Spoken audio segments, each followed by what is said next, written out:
Hello and welcome to Onward. My guest today is Kervin Pillay, who was the CTO of Cisco's automation group. Kervin has been building data centers for over 25 years on nearly every continent in the world. He has a rare combination of technical and operational knowledge. Before we get started, I want to remind you that this podcast is not investment advice. It is intended for informational and entertainment purposes only. Kervin Pillay, welcome to Onward. Thank you. Thanks for having me. So I'm excited to have you because data centers are a combination of the two things we focus on, which is tech and real estate. And here you are, an expert on data centers. So let's just briefly, before we get into it, like, why are data centers a big deal? Like, how much demand? How big could they get? I mean, if you look at just the rise of AI and where it's gone, and the new use cases that are coming out for the use of AI, all of those depend on a data center somewhere.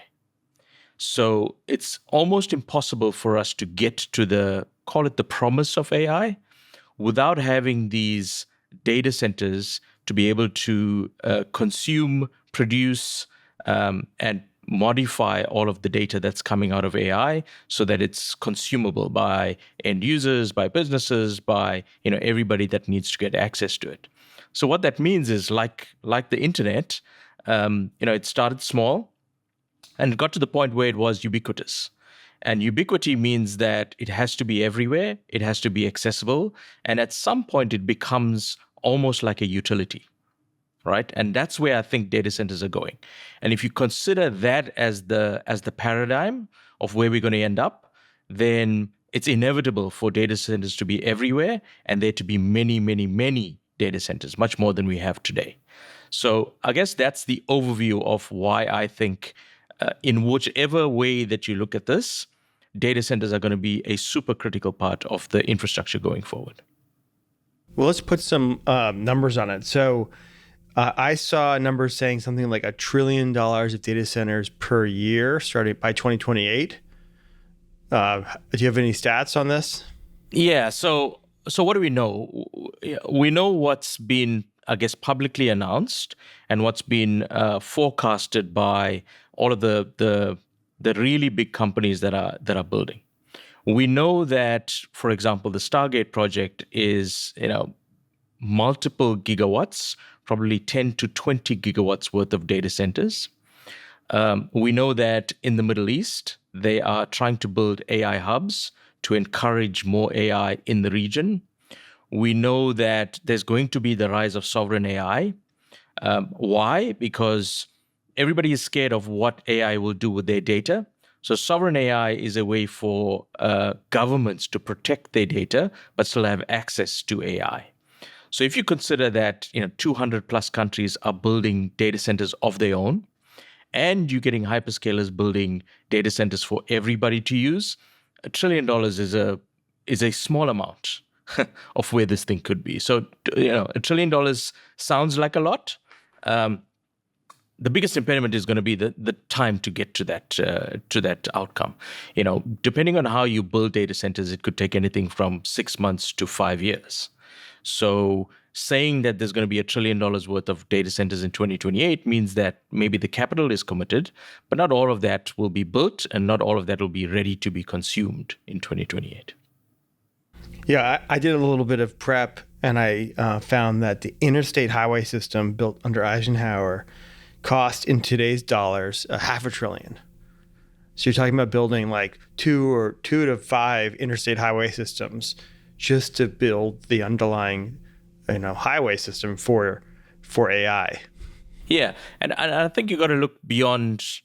If you look at the effect of the highways, it actually gave rise to automobiles and motels, which didn't exist before, and that's not counting in the $500 billion that you're talking about. So, same with data centers. There's going to be a demand for power, which is going to be probably another $1 trillion by itself. All of the equipment that goes in the data center itself, which is going to be refreshed. And if you look at the current pace of things, somewhere between 3 to 5 years, that explodes as well, where you're getting the infrastructure piece and you're getting all of these ancillary investments that need to happen in order to make this data center useful. So imagine that you build all of these data centers and there's hundreds of gigawatts worth of data centers, and there's no connectivity to the people that are using it. It's completely useless. So fiber rollout, broadband rollout, faster Wi-Fi, better chips on end devices. All of those things are going to require investment in order to actually get the promise of this, of what we think this is going to be. Okay, so lots of questions now. I do want to, before I ask you about your background, so people understand why you're a great person to speak to it, can you just say what a gigawatt is, like some measure of because people say gigawatt, and it's like, I don't think most people know what a gigawatt really means in terms of like how much power is that? You could say that a gigawatt would power maybe California for less than a year. Okay, so and that's one data center. That's one data center. Or right? Actually, Stargate, you said it was 10 to 20 of those. 10 to 20. So if you think about the average consumption, using your TV, doing stuff at home, that doesn't equate to anywhere near what these data centers consume. So typically you're going to see, and when you look at where these data centers are built, they're built close to power stations and in rural areas. Typically they, somewhere between 10 and 1,000 times more power than that community consumes, or that state even consumes. So if you look at the really big data centers, they are the biggest consumers of power in that state or even in that country. So that's a, if people had to picture what you would do with a gigawatt, and we're talking hundreds of gigawatts, in the next couple of years, it could power the earth for the next, 50 to 100 years. Okay, well, we'll get to the double-edged sword of that, because I think there's some questions about the environment that I want to follow up on. But let's go back to so why are you an expert on this? Have you ever built a data center, Kervin? Yeah, so I've been building data centers for about 25 years now, before data centers were actually cool to build. And the very first data center I built was in a container without access to power, and it had to be run by a diesel generator 24/7 in order to keep it running. That was in the 90s. I then worked for a company that had the largest data center footprint by square foot through the 2010s. That's not a good measure, by the way, anymore of who has the biggest data center, not by square foot, because that's not how people consume it anymore.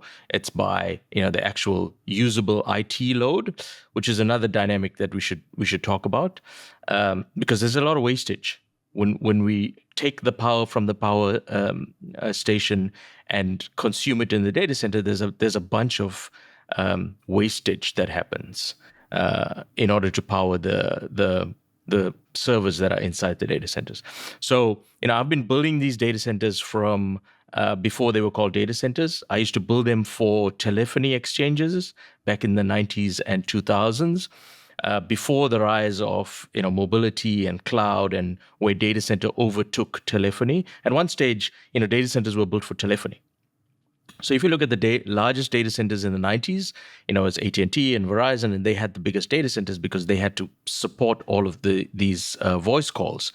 That's far overshadowed now by data usage and video usage. So, the transition, I've been through the transition of telephony, mobile data, video, and now AI. And all of those things required a slightly different way of thinking about data centers, building data centers, financing data centers, and imagining how these data centers are going to be in the future. So, in a nutshell, I've watched the rise of data centers over the past 25 years. And your last job was at Cisco, right? That's right. I was CTO at Cisco, and I was responsible for automation for service providers, and service providers are, exist in every country, but essentially bringing automation and AI into what was a legacy environment of service providers in the world that they used to live in, where now they've been relegated to providing bit pipes. So what does it take to build a data center? Maybe you could take us through the process in the United States. If you were to say, okay, you're going to build, I don't know if a gigawatt's the right number, but you pick a large number and say, okay, you and I are going to fund it. We'll put aside the financing for a minute. You and I are going to build a data center. How do we do it, Kervin? Yeah, so there's a couple of steps that you need to think about as you're approaching this data center build. Probably the most important thing is you cannot have a data center without power, as you mentioned. And for simplicity, let's take a 100 megawatt data center. I know you said financing aside, but that runs into few hundreds of millions of dollars, just for perspective, to build a 100 megawatt data center. So what will you need? First, you will need access to the power. Your first hurdle that you're going to come up with is when you go to a power producer and say, I want to consume 100 megawatts from your power grid, they're going to say, well, number one, we don't have that much spare capacity lying around, so we're going to have to build it for you, and that may take a couple of years. Number two, depending on where your data center is, we're going to have to transmit that power through the grid, and the grid cannot support that type of power. And as you know, in the United States, the grids have been aging for quite a while, and there have been multiple different, ambitions to try and modernize the grid. And, you still see overland wires, you still see forest fires as a result of the aging infrastructure. So it's important that when you get this power, you also need to be able to get it to where you want it to be. So that means that you're relying on the power producer to transmit that power to you via a grid of some sort to a location that you decide. Then you've got the next problem, which is the location that you've chosen suitable for a data center? Why? The environmentals around a data center are unlike anything we've ever seen before. It generates an immense amount of heat. The floor loading is really, really high, which means that you need to worry about what's happening underground in order to support this immense weight that you want to put on the ground at that place. And as data centers become more compact, which means that they consume more power in a smaller space, it actually makes the problem worse. So you can get smaller data centers consuming a high amount of power, but the land can't support it. So then you have to figure out how to essentially fortify the land in order to build this data center that you want to build. Okay, so now you're at the point where you've got the power, you've spent probably, 6 months to a year getting the environmentals approved by local authorities or potentially national authorities in order to build this, and you're ready to put a spade into the ground, essentially. At that point, you have a couple choices to make, which is what type of data center are you wanting to build? Now, let's have a little bit of a history lesson here. When you were building a data center in the early 2000s, a 10 megawatt data center was huge. It was unheard of to have a 10 megawatt data center. Like nobody thought that we would ever need more than a 10 megawatt data center in one location. They obviously didn't plan for the explosion of mobile, the explosion of cloud, and the explosion of AI. So we get to this point where you've got designs that were good for the 90s and good for the 2000s, and those companies are trying to essentially leverage their R&D that they had, which is 20 years old, in order to deliver something that you need today. And what happens then is you end up with this huge sprawl of data center that takes up way more space than you think it does, and there's quite a few Google Maps pictures of data centers in the Midwest, and if you look at the size of those things, it's larger than farms, right? So now you've got essentially old technology trying to fit into a new paradigm. And then you run into the manufacturing concern, which is how do I manufacture that amount of stuff, which requires steel, it requires aluminum, it requires cabling, it requires cooling, it requires plumbing of the scale at which these manufacturers have never seen before. And you see that some of these manufacturers are at the point where they are trying to launch new ways of building in order to become more efficient. But essentially, if you walk into a data center today, that technology is 15 to 20 years old. So your challenge with this money that we have is try to figure out how to make the most use of this money, how to be most efficient about it. And the second problem you're going to have is if you try to do many, many things with the data center, you end up with having to make really tough decisions of segmenting the data center to support these different workloads. So let me give you an example. A data center built for mobile data looks very, very different in design, in format, in consumption from something that's a hyperscale cloud data center. A mobile data center is not at peak utilization all the time. So you get peaks and troughs, and at some point you can turn off parts of the data center, which is really, really efficient. But if you're running a hyperscale data center, typically these things are running at 40 to 70% utilization all the time. Okay, which is a very different heating and cooling problem that you have. So you need to extract all the heat from it, which means that the design of the data center needs to change based on the fact that you're building a hyperscale data center. And then you transition to something like an AI data center. And when you're doing training, and these are publicly available stats where Meta was training Llama for somewhere between 3 to 6 months, that's 100% utilization for 6 months. And that's a huge difference to a mobile data center or a mobile data center that's using 20 to 30% utilization. So these things end up with problems that you never had before. How to extract the heat, how to build racks so that they can consume the power that you need. So, do the cables overheat? What is the fire suppression that you need? It's very different to what you would need in a traditional data center. So these are design decisions that you need to make way before you even think about putting a spade in the ground. Okay. And we're not even 50% of the way there. So once you have the data center design, then you go to the power producer and say, this is how I'd like to consume the data. And typically what's going to happen is they're going to have to build an entire microgrid for you. Multiple new substations in order to deliver the power from where the power is produced to where you're going to consume the power, which means that you're running a completely separate grid, or you're overloading an existing grid, but you're building substations in order to get that power and consume that power.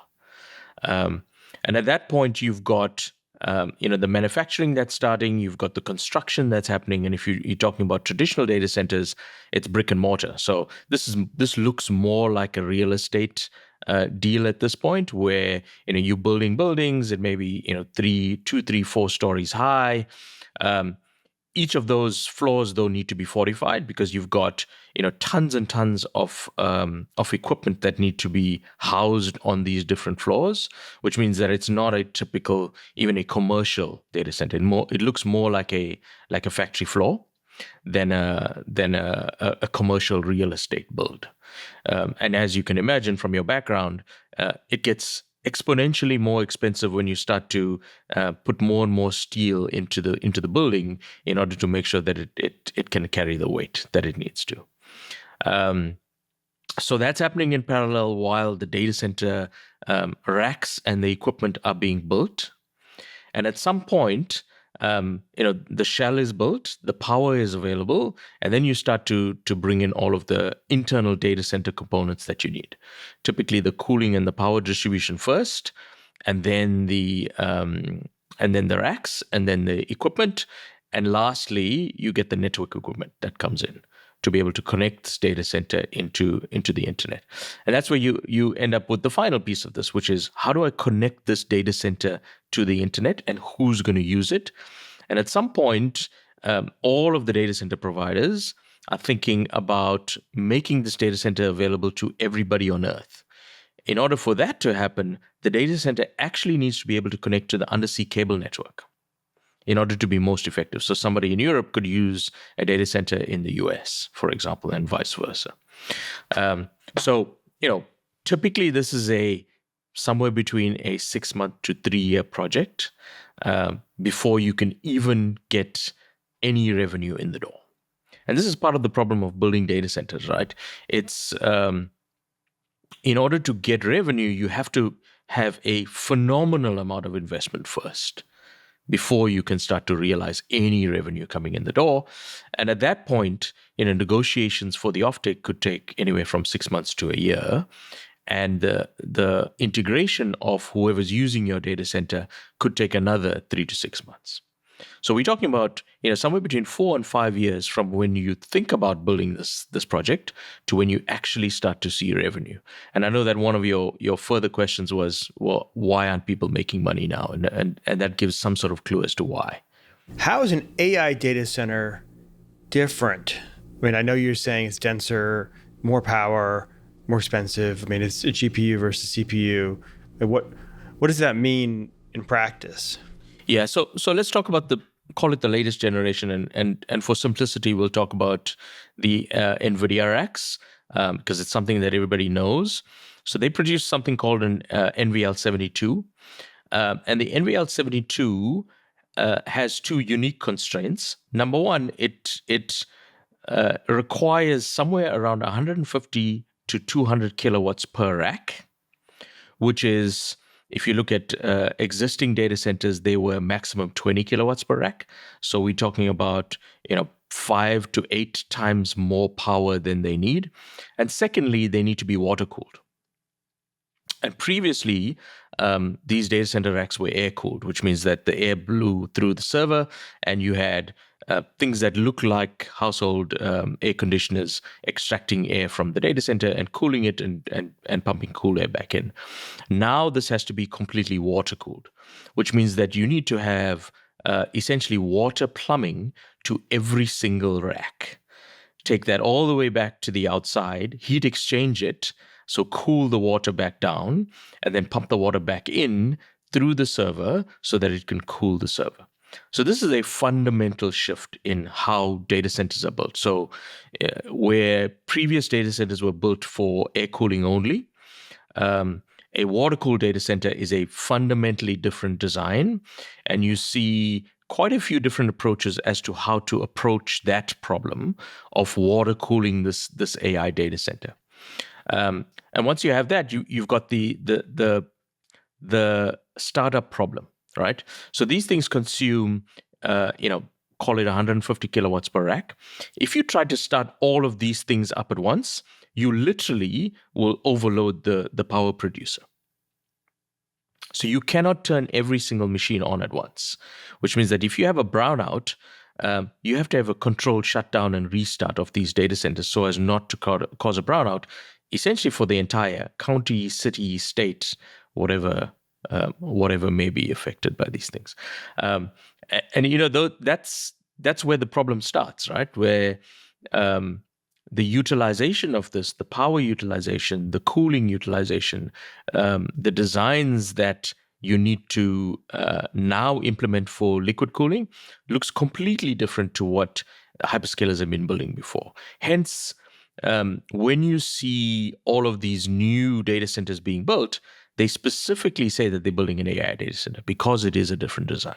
So this must mean a lot more wastewater. And you said wastage was a big challenge. Can you talk a little bit about not just the environmental impact, but just the practical constraints of needing that much water, having that much heat to dump into the area, noise? I mean, I often describe these investments, like we've invested in a few, as like investing in like an aircraft carrier. They're $2 billion, $3 billion. They're as big as an aircraft carrier. They're complicated.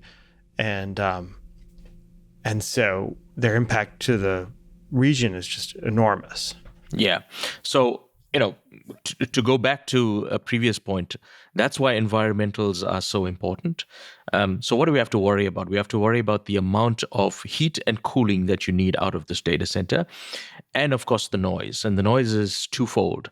The first dimension of the noise is the machines actually running themselves creates a huge amount of noise. That means that they cannot be near residential areas, or at least they cannot be close to residential areas, because you'd hear this hum of the data center all the time. Okay. The second thing is data centers generally have a very, very high uptime.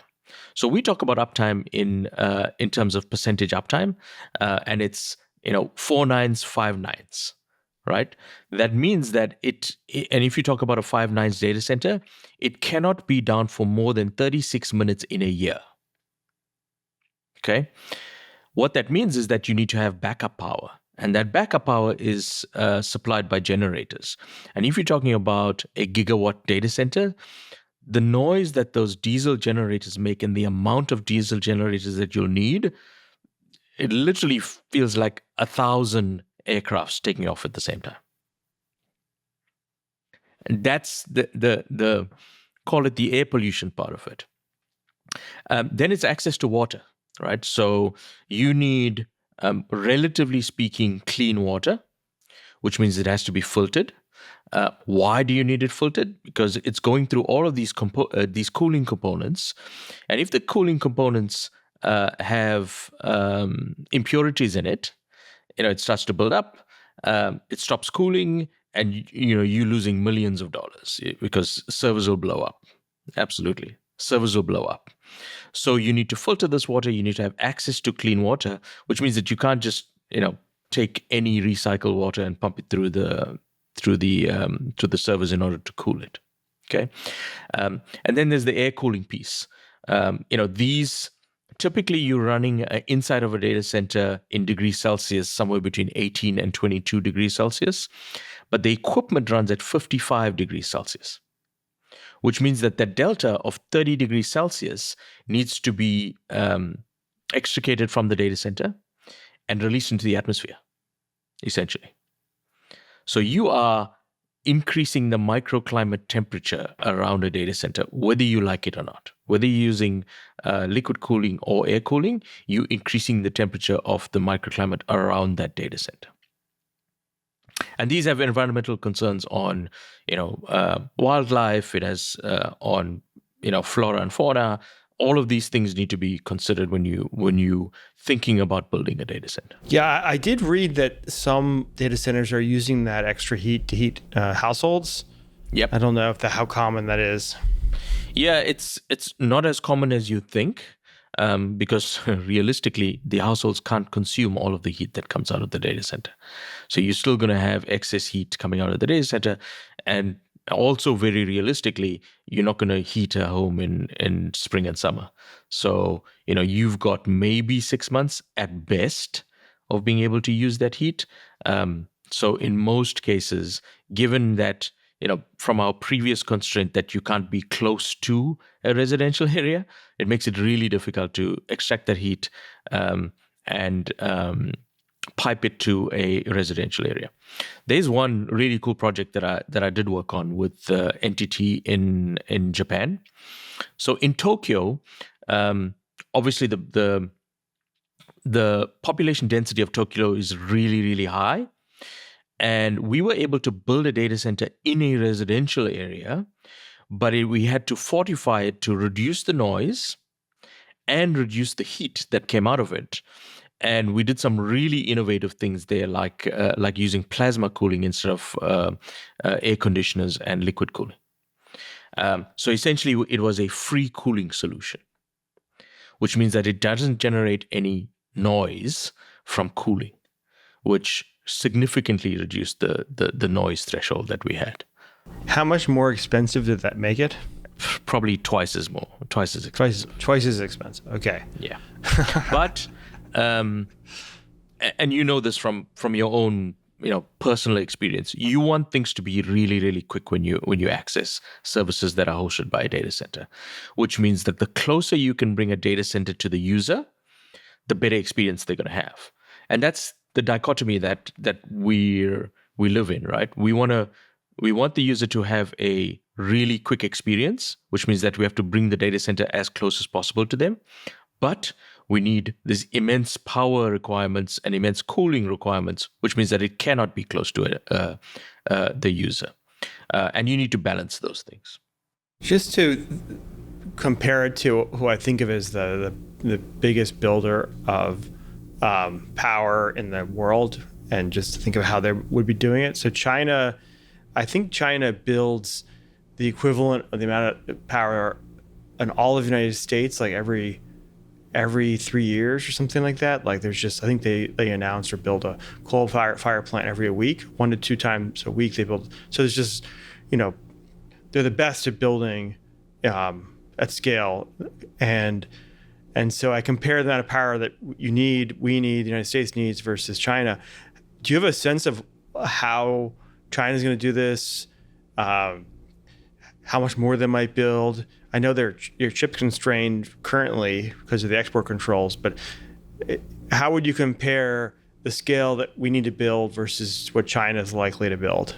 Yeah. So, most recently, Elon Musk has been tweeting about solar and how much more solar China has than the United States. And I think that's the way that they meet the demand. Okay. There's a couple of dimensions to consider on this. Number one, they obviously have a lot of land that they can build solar plants on. Number two, solar technology is going to get better and better every year, which means that they don't really have to build new plants in order to get more power. You just need to upgrade the solar panels and the battery technology. Okay, so the advances in battery technology means that you can capture more of the power and store it for a longer time, which immensely improves their access to power.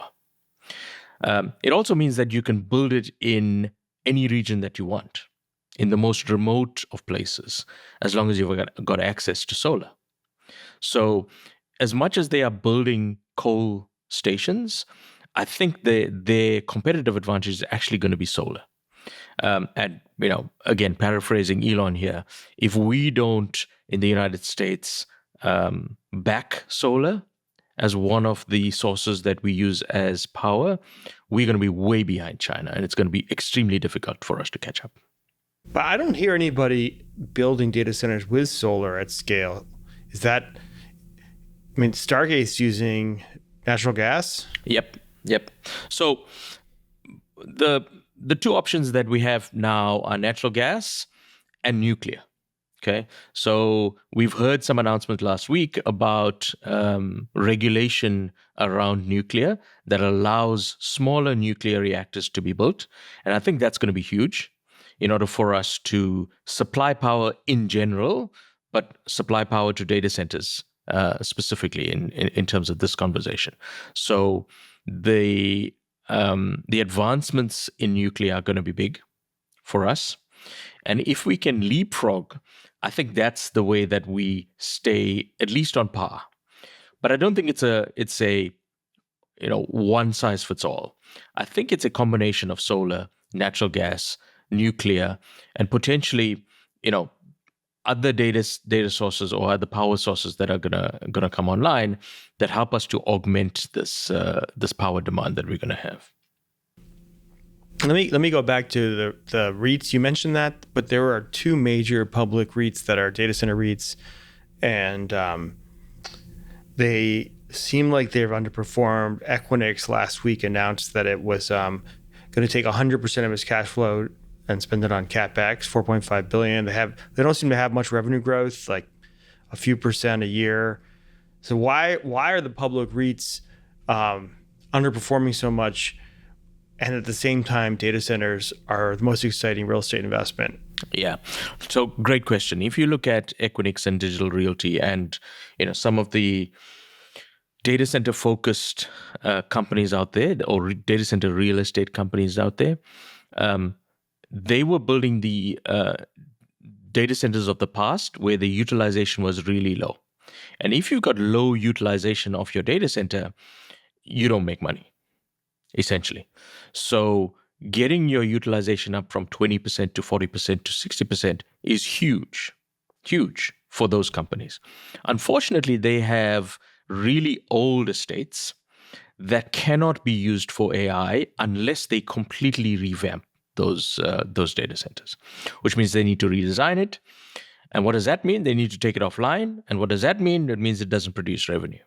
So they're in a very difficult position.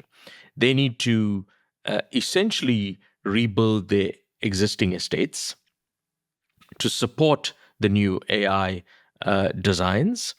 But if they choose to do that, they end up with a situation where they have to actually turn off data centers for anywhere up to 3 years before that can start to produce data or produce revenue. Contrast that with somebody building an AI data center today, where it's completely oversubscribed, and we know this from CoreWeave's public filings a couple of weeks ago. They've got, I think, $27 billion worth of backlog for data centers. And when those data come online, they are going to be 80 to 100% utilized, which means that it's far easier for them to recoup that investment versus a traditional data center that's running at 20, 30, 40, 50% utilization. So that's, in my opinion, the primary reason why this is hard. But you cannot do it as an independent operator. So, trying to build one data center, it's going to be really difficult to recoup your money, right? It has to be in combination with a company that has a lot of other estates, so that users can move those workloads around and use your data center for very specific workloads if they need to. Those are things that make the offering more compelling. So unfortunately, you need these older data centers that are able to support the old workloads, the hyperscale data centers that are supporting current cloud workloads, and the new AI data centers that are going to be supporting AI workloads, so that you can essentially bring to market a complete offering. So you're saying one company needs all three of those things? And other than the hyperscalers, which, just to be clear, are Amazon, Google, arguably Meta, Microsoft, and then Oracle. Those are the five I think of. I don't. Does anybody else have that scale? In terms of footprint, certainly Digital Realty, Equinix, and NTT have the scale to do that. They've got the footprint in multiple countries, in multiple regions in those countries to be able to do that. But again, they had to build data centers, and I say I was there at the time. We had to build data centers to support many, many, many different types of workloads versus a hyperscaler that supports a far fewer subset of workloads. So Google, when they initially built their data centers, they just had search. They could hyper optimize their data centers for search, right? If you look at Digital Realty, Equinix, NTT, they had to build data centers to support very, very different types of workloads. So, a small enterprise that's hosting a single server to back up their users' laptops versus running an entire SAP instance versus a company like Adobe running all of their cloud applications in some data center. So every one of those workloads are in an Equinix data center, and they have to be able to support this. It's difficult to optimize for any one type of workload, which further complicates the ability to extract revenue out of this. Do they have the power also at these estates? You're talking about so much more power. Yeah, typically they don't. So when you want to consume 100 megawatts plus, these existing data centers were not built for that. So you're going to have to get more power, build more infrastructure, more grid infrastructure, more substation infrastructure, then build essentially all new wings of data centers in order to be able to support these new workloads, while trying to not disrupt your existing revenue stream. So I was with one of the big private equity shops. Right now, Blackstone, Starwood, a few others are putting out they're building tens of billions of dollars of data centers, and he was worried that they were overbuilding.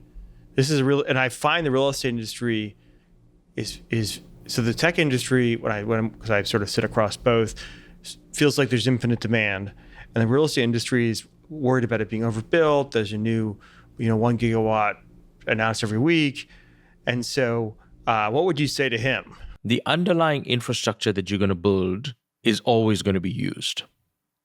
Okay, so what does that mean? It means the brick and mortar, the power, the cooling, there's always going to be a use for it. The problem is that the equipment inside the data center, at the rate that technology is evolving right now, it means that every 3 years or less, the equipment that you have in it becomes obsolete. So NVIDIA's last evolution, the H100s, basically nobody wants to buy them anymore. Right? They all want Grace Blackwell 200 and the upcoming Grace Blackwell 300, which means that all of the other stuff becomes obsolete. So if you're a full stack provider, in other words, you own the GPUs and the equipment inside the data center, that you got to get your utilization up really, really high to stay ahead of that curve. If you fall behind the curve of utilization, it's a very difficult business to make money in. Because I was looking at that idea, and if let's say you were to, let's just round numbers, $100 million of GPUs and infrastructure to support that, with 3-year amortization, and you wanting at least, let's say, a 20% annual return, you're talking about you spend $100 million and needing $35-40 million of current cash flow just to cover amortization plus your IRR plus your return on investment. I can't believe you can put out $100 million and get a 35% return on cost.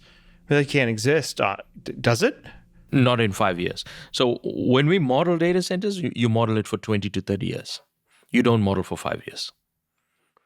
Nobody models a data center for 5 years. But you just said that the equipment inside's obsolete within absolutely 3 years. So this is a great segue to talk about the different types of models that exist out there for data center providers. There are data center providers that essentially lease out powered shells. So the brick and mortar, the power, and the cooling, and they say bring whatever you want. You take the risk of the stuff inside it going obsolete. I will sell you essentially power on a per kilowatt hour basis. So you can do whatever you want. You can put whatever stuff you want in it. You are responsible for all the stuff inside. So if it goes obsolete, that's your problem, not mine. Okay? And then you get, and that's primarily that was the business of a Digital Realty and Equinix, right? That's what they did. Then you get cloud providers that are moving up the stack to PaaS, SaaS, and IaaS. They're saying we will take responsibility for this infrastructure inside the data center. We also take responsibility for keeping it current. Okay, and the way they made money was to be able to charge a really high margin on the services and the software. So in other words, if you're not providing the software on top of the infrastructure, you are not making money. Hence, the hyperscalers make money because they sell software, right? Just selling the server or renting the server out and trying to amortize that over the lifetime of it, very difficult business. Which is why you see very few providers actually doing that. A lot of the neo data centers, which are the name given to all the AI data centers now, they're offering a full stack service, which means that you can rent a piece of a GPU for a fixed amount of time, whether that's minutes, hours, days, months, whatever it is. And that's where the margin comes in. Okay. What does that mean, though? It means that you need people to be able to manage that data center, manage the hardware, manage the software, do the maintenance. It becomes more like and translating this into real estate terms, more like a managed apartment, where you are responsible for everything in that apartment, and the tenant just moves in and uses the infrastructure, and when they're done, they move out. So it's more akin to that. So you don't make money off the brick and mortar itself. You're making money off the services that you're providing. So we have a AI application we've been working on at our company, and we're out there trying to get tokens we want. And so we're working with a bunch of the big model providers, working with Amazon's Bedrock, we're working with Google's Vertex, and you have to shop across all of them to get the tokens you need.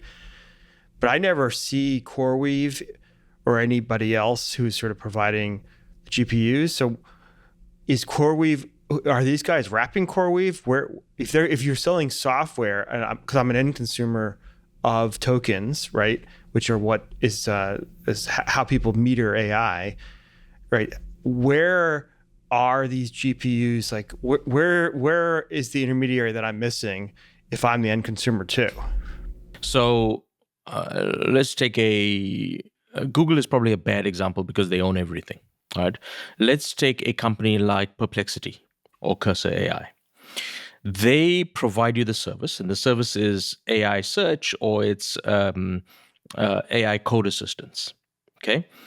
Behind that, they are consuming CoreWeave. So they are buying the tokens from CoreWeave? They are buying the utilization per hour of a GPU from CoreWeave. They're not buying tokens. They're buying the ability to use the GPU. Is buying GPU time from CoreWeave. They're not buying tokens from OpenAI or Anthropic? No. They do a combination of everything. Right. So they need to run their own models. They need to consume Anthropic. They need to consume OpenAI. So they do a hybrid approach of all of those. But there are not that many companies at scale that would need their own models plus OpenAI plus Anthropic. You know, I feel like maybe there's 10. You know, Cursor, Bolt. I mean, there's maybe not even Bolt, right? Maybe they're just literally a wrap of OpenAI. So how does CoreWeave get to 35 billion or 27 billion of backlog when there's so few AI applications that are consuming the scale you're describing? Yeah. So, a company like OpenAI will consume from CoreWeave, right? They will consume any data center that they can get their hands on that's not owned by the hyperscalers. Okay. That makes more sense to me. So, and Anthropic too, or is that mostly OpenAI? Anthropic as well. Yeah. Okay. And what about this question of decentralized for centralized? Because so many of the problems you described is because the centralization makes the data centers massively expensive, massively power generating, power consuming, heat, water, etc. Can you decentralize it, or does that really break down the efficiencies? Yeah. So I think there's a couple of generations of technology and enhancement that we need to go through in order to get efficient decentralization. So let's describe the outcome first, and then we'll come back to the problems. The outcome is that everybody on Earth, in the fullness of time, has access to their own model, trained on their own data that only they have access to, and nobody else can use. Right? that means that there's 8 billion models out there. Okay. And many of those, for the most part, are exact copies of other models. There's a few pieces of the model that are trained on your data that look different to my data. Okay, so they look like copies of each other. So if you take this to the logical extreme, it makes sense that your model can be smaller and it can run closer to you on a smaller data center. But the problem with that is the way that the models are built today, it requires a huge amount of memory, and it requires the ability to move that memory between GPUs in order to make the tokens come out quick enough. And if you don't have that, and that's where, or at least one of NVIDIA's moats, if you don't have that, it makes the user experience really bad. So it'll work, but it's really bad. And for the listeners out there who have tried to run an AI model on their laptop, it works. It's just really slow, and over time, it becomes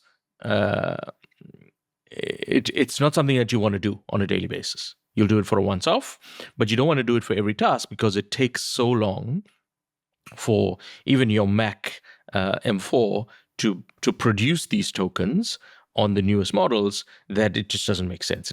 It's cheaper to buy the tokens for $100 and use it, for a month, 2 months, 3 months. So the one dimension is that models need to change, and I think fundamentally where we are now is not the endpoint of where we need to be for AI to be non-hallucinating and efficient.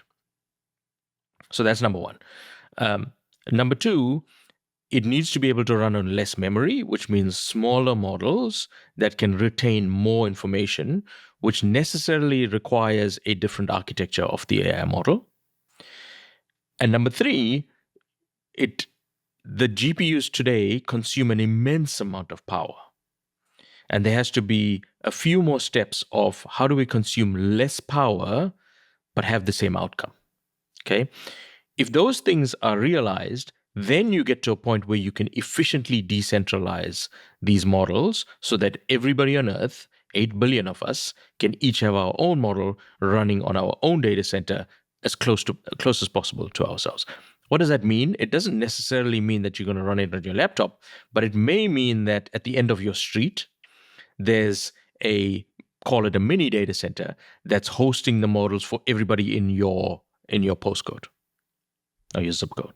How many years away are you talking about here? Like, that seems like pretty radical re-architecture of how AI works today. Yeah, you would think that, and I think the future is here. It's just not evenly distributed. So there's a couple of companies that are developing ASICs that allow you to do that today. Low power utilization, run your own model in a relatively small form factor device.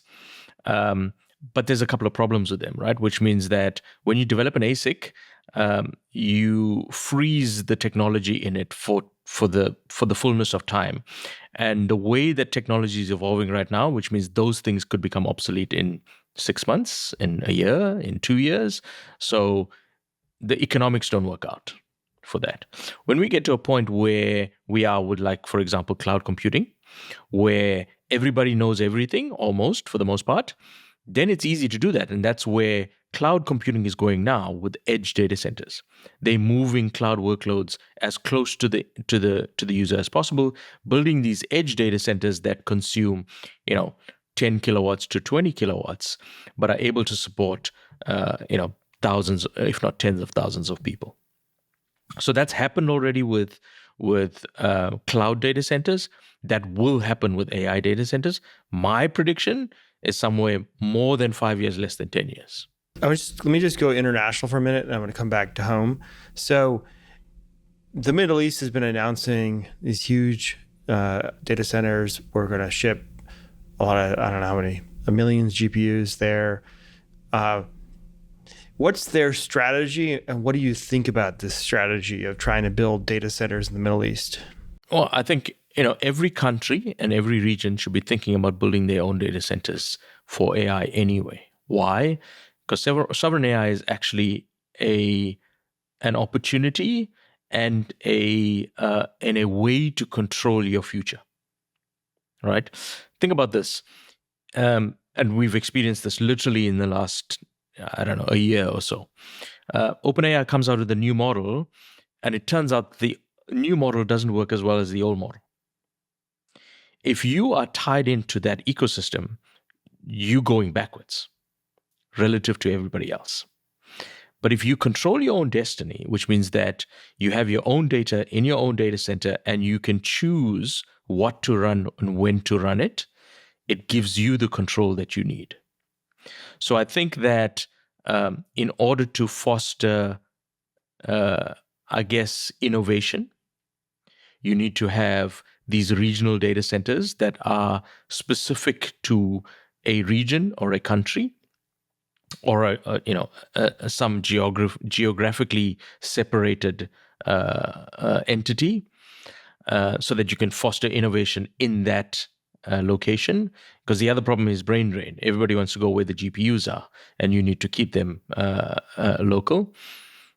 And then the second thing is, from a government perspective, which is why sovereign AI is so important, there's regulations and laws that don't allow you to move your data or the citizens' data out of your borders, which means that if you want to use AI, you have to build an AI data center.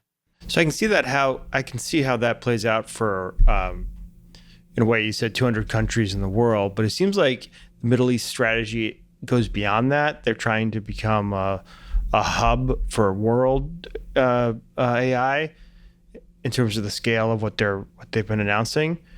Is that?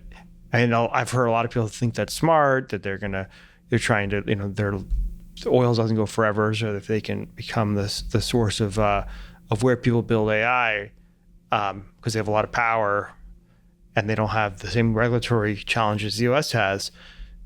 Does that actually, do you think that, because I think last time we spoke, you had some skepticism about it, wondering if that's something you could expand on. Yeah, so it's all to do with data sovereignty, right? You don't want your data as a individual user or as a country to be hosted in a region that you have no control over. Okay, so us in the US, 99.9% probability that we won't run any government workloads in the Middle East AI data center, right? Maybe even more than that. Why?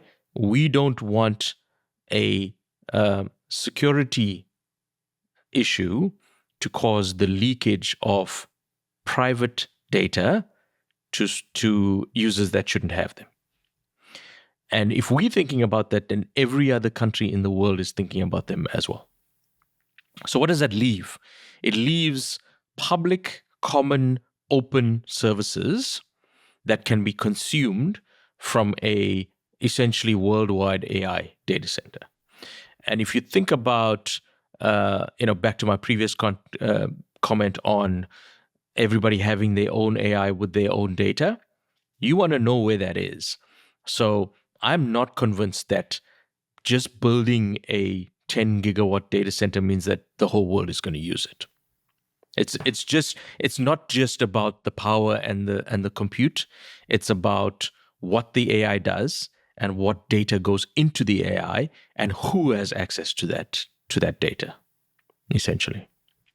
You could imagine any private company in the United States saying we better host it here, so our customers, our U.S. customers, our U.S. Consumers, don't have risk beyond U.S. sovereignty.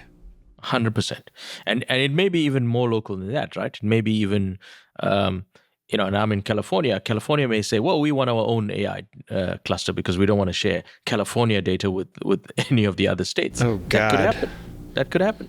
Sounds like an interstate commerce litigation to me. I've also heard you say some things about semi-analysis, which is a leading thinker in this area, but when it comes to hardware and so I was curious what you think they often get wrong as because they're analysts, fabulous analysts, but you're an They are. operator, right? Yeah. So Yeah. what does an operator know that an analyst doesn't? Yeah, and I think fundamentally the experience of operating a data center is very different to the analysis of why you should build a data center and how to make money off a data center. So on the face of it, you could build a data center with AI servers that has exactly the same capacity as another AI data center. The analysis still holds true. But the type of equipment that you're using, the failure rates of the equipment, the combination of the failure rates of the individual components is not something you can model in an analysis. And that only comes from operational experience. So in other words, do the aircons fail more than once a month? What is the effect of that on your design of power? Therefore, what is the effect of the design on power on your cost? Therefore, what is the design on your backup and redundancy strategy? How many more generators will you need? If you have more generators and more air conditionings and more downtime, how many more people will you need? How many more people are you going to need to be able to operate a data center? How much more is that going to cost you? That all factors into the real operational cost of a data center. So the build of a data center, they get really, really good information, and there's plenty of information out there. The operations of a data center, generally the data center operator is not exposing those costs. How many times the servers are failing, how many times they have to replace equipment, how many times the equipment goes down, how many more shifts you need to have. And again, for 36 minutes of downtime, you're probably going to have 3 shifts of people. So you think you need 100 people, you actually need 300 people. Yeah, when I've invested in data centers, it's like signing it's like going into the FBI, CIA. You sign confidentiality. You're not supposed to disclose anything. It's high security. So I can imagine that there's not a lot of data out there. No, and you don't, and that's part of your moat. Of if you're an efficient operator of data centers, you can make money. If you're an inefficient operator of data centers, you do not make money. So let's relate this to an investment strategy. I could say, well, I got $100 million. Let's give it to someone to build a data center. Only to find out that it costs $1 billion to operate that data center because they're being super inefficient about how they operate it. So and the problem is once I've invested the 100 million and I have this asset, I have to operate it. So now I'm committed for the billion, even though I didn't know that was going to be the case. And I have no option at this point because I've invested $100 million. What do I do? Do I write off that $100 million or do I just keep operating this, right? Versus someone that has figured out operations of a data center, has chosen the right equipment so that the mean time between the failures is minimized based on the equipment that they've chosen. And maybe it's a $150 million data center, not a $100 million data center, but the uptime is higher, the utilization is higher, the maintenance costs are lower, and now you need $50 million to operate that data center. So these operational costs could really kill you. It really kills an investment. And sometimes you don't know what you don't know, right? You start, and certainly you can count on probably one hand the number of people that have built more than a gigawatt worth of data center. All right. So if you think somebody that knows how to build a 10 megawatt data center knows how to run a 1 gigawatt data center, fundamentally different skill sets required. Is that the biggest misconception in the data center business, or is there something else? No, that's probably one of the biggest, unknowns of how much effort it actually takes to run a data center. It's not like a commercial building where you turn it on and the tenant does basically most of the work. It's a 24/7, 365 operation with 3 shifts of people all the time, people on call, nobody gets to go on holiday. It's a tough business to run a data center. And if you're not prepared for what it takes to run a data center, you come short, right? And then you get consolidation, which is what happened. So, the reason why Digital Realty and Equinix are the size that they are now is because they've been acquiring. They've been acquiring these smaller data centers that couldn't operate as efficiently at the small scale, where Digital Realty and Equinix could at a larger scale. Well, this was fabulous. I feel like I learned a lot. Do you have any parting predictions over the next few years in terms of how AI plays out? Yeah. So right now we're in the stage of everybody's training a model, or at least everybody that has the capital to do it is training a model. We're getting to the point where it's going to be a flip toward more inferencing than training. So now I think we're at the stage where there's a lot of training happening and probably less inferencing. But we're going to get to a stage where the models are more stable, the technology has moved on, and it changes to inferencing. I mean, literally, I think it was 3 days ago, Google launched a project on Kaggle that gives you $150,000 if you could figure out a way to run an AI model on your phone for something useful for an end user. So if that happens, and we get to the point where the AI model runs on your mobile phone, then it's all inferencing from that point on, right? The inferencing is going to dwarf training by orders of magnitude. That's both good and bad, right? It's a different way of consuming GPUs. It opens up the lane for people that are developing ASICs to come in and develop these ASICs. Google specifically have been developing the small model to run on their devices and other devices that have the same hardware. That changes the dynamics for all of the GPU providers and all of the data center providers, right? So running it on your mobile phone means that you don't need this data center for, call it 80% of the things that you need to do on a daily basis, like what's my next meeting, where did I have dinner 3 days ago? Like, those are things that can be answered on your mobile phone, versus do me some deep research on all of the semi providers out there and tell me the pros and cons of why they are leading the market. That's not something you do on your mobile phone, but that's still required. And there's going to be those use cases that require these really complex models that process for hours, if not days, to get you an answer. So, to summarize my predictions, far more inferencing than training, and smaller models running closer to the user. Is that Apple's actual game plan here? Because they seem to have been out of the game so far. Yeah, I mean, I think Apple at the stage where they can choose what they do, and they can run a hybrid model with their secure AI cloud that they've got, so it makes it feel like it's running on your phone, but it's not, which is great because they own the ecosystem. All right. So when you type in something to your phone, you may think it's running on your phone. It could be running in their secure cloud, but it's not running in a public AI data center somewhere. You still get the speedy response, and then for things that need to be done in your phone, like email summarization, that can be done on the phone. So I think it's a hybrid. Apple and Google are probably the best placed to take advantage of those advances that are coming.